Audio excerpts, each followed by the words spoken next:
سلام، خیلی خوش اومدیم به این ویدیو. امروز اومدیم با آموزش 0 تا 100 ساختن یک تیم در فیفا 23 که همه کاراشو خودتون بکنید. اول وارد پلی مودز میشید و کانتینیو کریر رو انتخاب بکنید و بالا نیو کریر رو میزنید و در این بخش اولی رو میزنید و وارد نیو کریر میشید. اینجا ما همین بخش رو میزنیم، به عنوان مثال ما این مربی رو انتخاب میکنیم و در اینجا اسم و فامیلش و از کجا متولد شده و اینا و بعد فیسش رو میتونیم انتخاب کنیم و چهرهش رو انتخاب میکنیم، لباسش رو انتخاب میکنیم.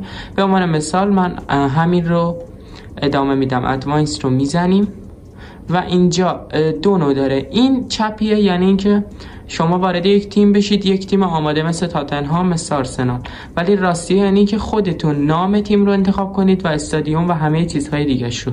ما راستیه رو میزنیم و اینجا اسم تیممون رو میزنیم، کلاب نیممون رو میزنیم. به عنوان مثال من اسم تیمم رو میذارم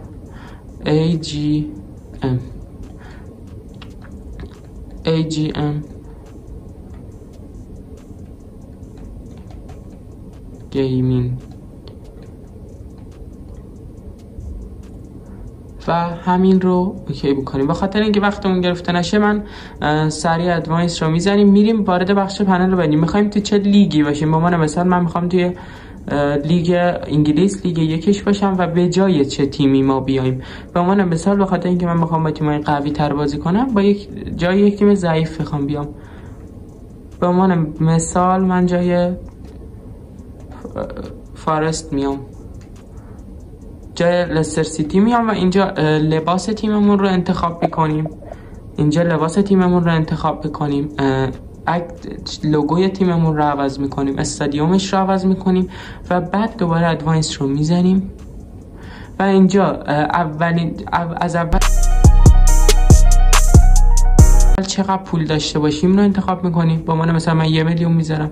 تیممون چه اوورالی داشته باشه اون رو انتخاب بکنیم و گزینه‌های دیگه و دوباره ادوانس رو میزنیم و اینجا بازیکنامون رو نگاه میکنیم. اگه دوست داشتیم بازیکنامون رو میتونیم تغییر بدیم و باز هم این دکمه ها رو میزنیم و میریم به بخش بعدی. بخش بعدی اینه که تایم بازیامون چقدر باشه، تو لیگ قهرمانان باشیم یا نباشیم، ترانسفر برامون آزاد باشه یا نباشه و بعد دوباره ادوانس رو میزنیم و اینجا منتظر میشیم تا این تیممون آماده بشه.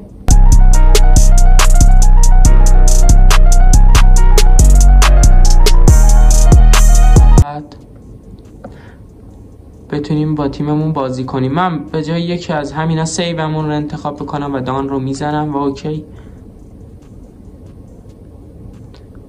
اینجا من اومدم و به عنوان منیجر اون تیم اومدم. این بخش اولیش هم قبل از فصل خود لیگ انگلیس. اگر میخواید که پول بیشتری در بیارید میتونید وارد یکی از این لیگا بشید. به عنوان مثال من وارد این لیگ میشم که پول بیشتری بهم میده و اینجا هم شروع مربیگریمونه، این تیممونه، اینم بخش همونه.